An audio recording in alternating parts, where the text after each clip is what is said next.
far, so good. Livingstone is a beautiful place, and I think this is what the world needs to be seeing, what Africa has to offer.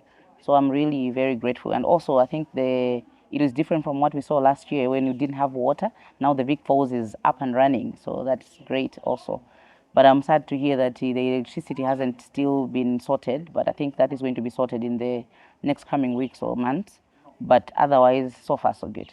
So in terms of tourism in Malawi, we were still implementing or using the archaic law that was enacted in 1968. So that was creating problems because it didn't have a lot of provisions that need to be looked into.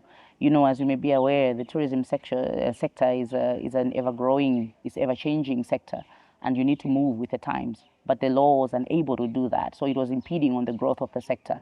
So you may also be aware that the President of the Republic I isolated tourism as one of the key sectors for our structural transformation. And so we couldn't do what he wanted us to do using an archaic law. So I'm happy to say that today, actually, a law has been passed in Parliament of Malawi that is going to be a new act. That this is the 2025 Tourism Act that will establish the Malawi Tourism Authority, but also the Malawi College of Tourism in Malawi for the first time. So we have the MIT, the Malawi Institute of Tourism, that was providing skills at the lower level, but the college now is going to upgrade and raise the profile of the skills within the sector. But also the authority now with the ministry, there's going to be a lot of division of functions where now the ministry is going to be at policy and strategic level, and then all the issues to do with product development, but also destination marketing is going to be the key functions of the tourism authority from now on. So the Malawi International Tourism Expo is a gathering of all tourism operators in Malawi, but also it's also a way of showcasing what Malawi has to offer.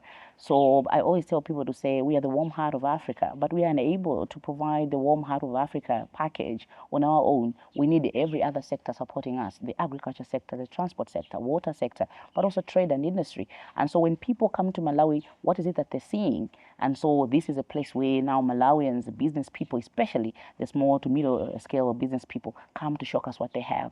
So when you leave Malawi, you have an impression of what Malawi has to offer in terms of all these products, all its projects, all its investments and trade opportunities and everything. So that is what the Malawi International Tourism Expo does. But also it's an international expo, so it means we are also having our friends from the region. Tanzania is coming, Zimbabwe is coming, Zambia is coming. But also we are hosting about 40 to 50 hosted buyers. These are journalists and writers and sellers of holiday packages from across the world that are going to come and sample Malawi so that they can be selling Malawi as a destination of choice.